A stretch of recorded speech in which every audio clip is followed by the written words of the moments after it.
Stéphane, fils de Jean-Paul Guerlain, et Christine Krag, dernière compagne du parfumeur, se livrent une guerre sans merci depuis des années.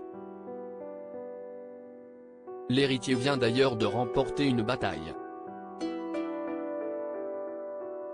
Ce jeudi 12 janvier, comme le rapporte l'OP, la Cour d'appel de Versailles a donné son verdict sur un nouveau volet judiciaire.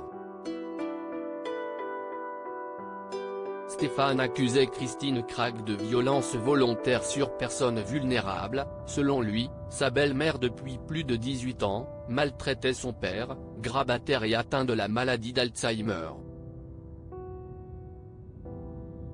Après concertation, la Cour d'appel de Versailles a jugé coupable Christine Krag des faits qui lui sont reprochés.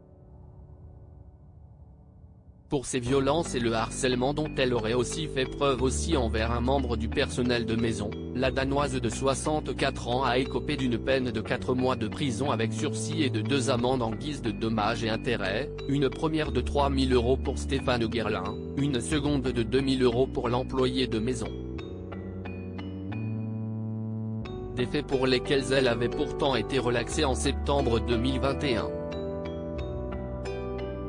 Maître Frédéric Belot, avocat de Christine Krag, a annoncé ce pourvoi en cassation.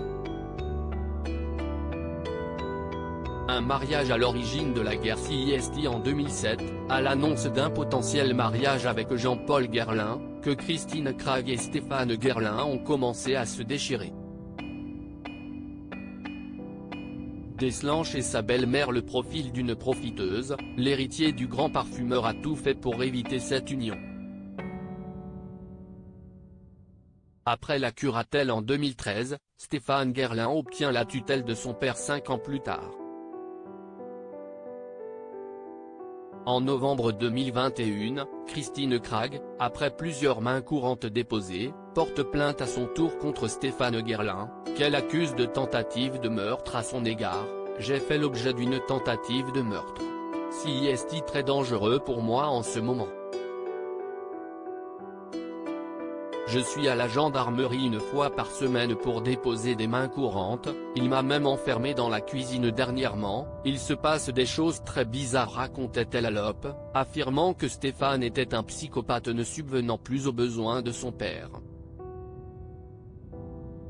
La date de la prochaine audience n'est pour l'heure pas encore fixée. Ce que ce jugement ne dit pas, a-t-elle encore le droit de vivre au domicile de Jean-Paul Guerlain ?